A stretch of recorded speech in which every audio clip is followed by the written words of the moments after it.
Hello everyone, it's Ryan at West Ham Fan TV. It's that time of year again, January transfer window. So you're stuck with me for the next month while I talk about all the latest transfer news and rumours surrounding our beloved West Ham United.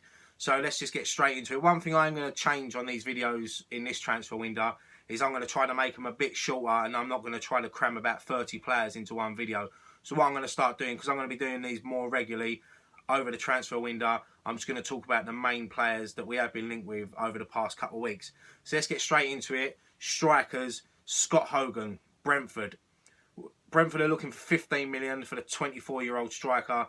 I have seen him play. I've spoke to a couple of mates as well that support Brentford, and they've really rated him highly.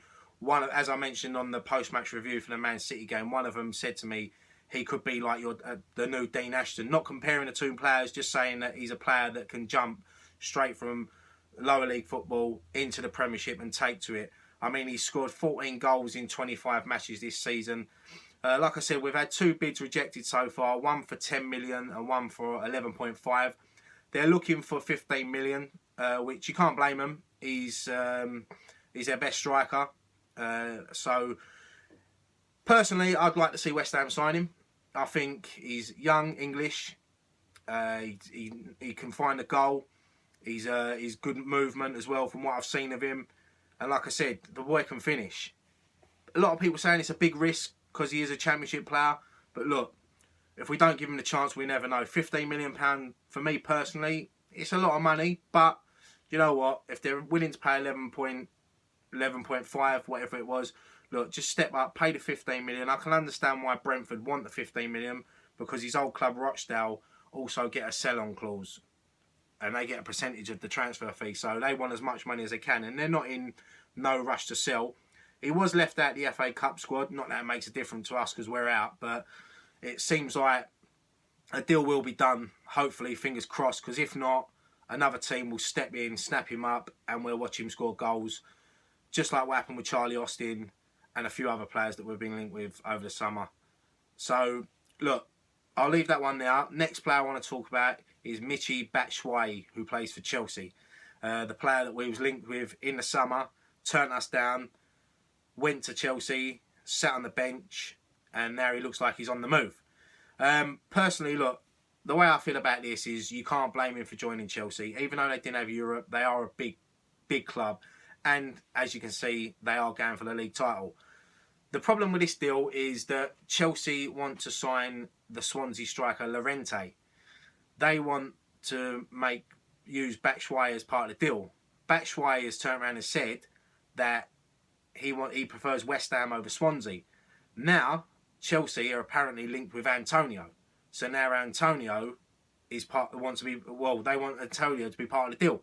So it's a bit confusing. So basically, for one, we can't sell Antonio. He's one of our best players. He's our top goal scorer. He's our best attacking threat we've got at the moment, up there with Payet and Lanzini. We can't sell him. For us to sell him and take Batshuayi on loan, that's not going to happen. If Batshuayi wants to play for West Ham, let him come to West Ham on a 6-month loan. I'm happy with that. We need a goal scorer.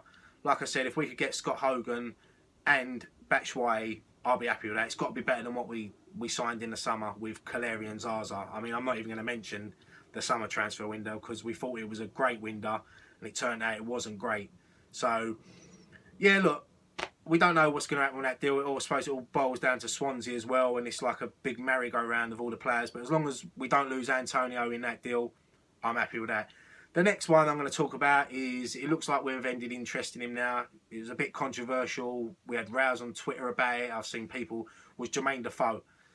£6 million we offered for Sunderland's only hope, really, of staying up in the Premier League. It was always going to get rejected. And the thing is with Defoe, look, a lot of people have got issues with him, of what he'd done all them years ago. At the end of the day, we need a goal scorer. Me, I'd be happy to see him back. I think the rest of the boys would be happy to see him back. Most people I spoke to would be happy to see him back.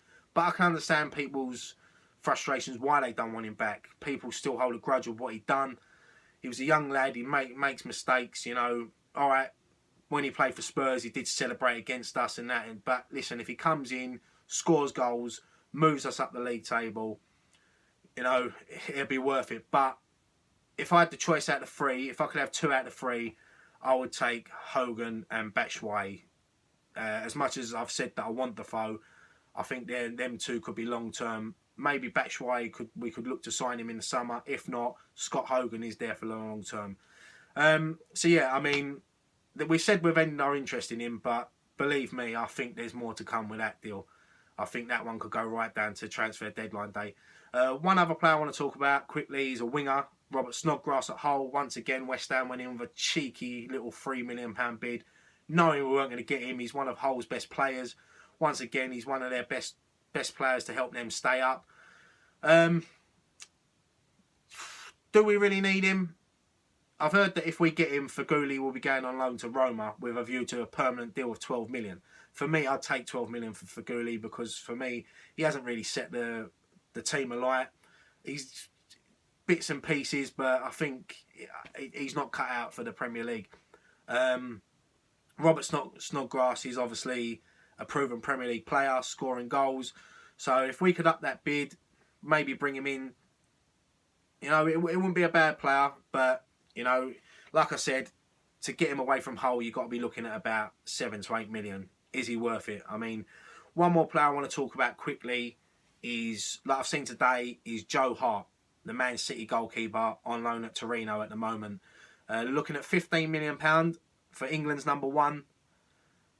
You got to pay it. I've been a big fan of Joe Hart for many a year now. I know he makes his mistakes, but he is a world-class goalkeeper. You know, on his day, you know, like I said, he makes mistakes. All goalkeepers make mistakes, as our goalkeepers have proved over the last couple of weeks with Adrian and Randolph. Adrian's only got 6 months left on his contract, so it looks like he will be leaving the club. And to have Joe Hart and Randolph as your number one and number two international goalkeepers, great goalkeepers as well. I mean, £15 million for an England international goalkeeper, 29. Like I said, goalkeepers can play on for years, so everything goes well for Joe Hart at West Ham. He could be there for 6, 7 years. You know, so we're keeping an eye on that one. But like I said, there's other players being linked. Glenn Johnson at Stoke, Cole Jenkinson coming back. But I will go into these players more over the next few days once we get linked with more players, because this is going to be a long window. And as you know, transfer windows, we get linked with every single player game. But look, one player I want to talk about leaving the club, Dimitri Payet. Loads of rumours, Marseille, Chelsea, Man United, Man City. Everyone's getting linked with him that's got a bit of money in their pocket. Personally, I don't think he's going to go. I hope he don't go.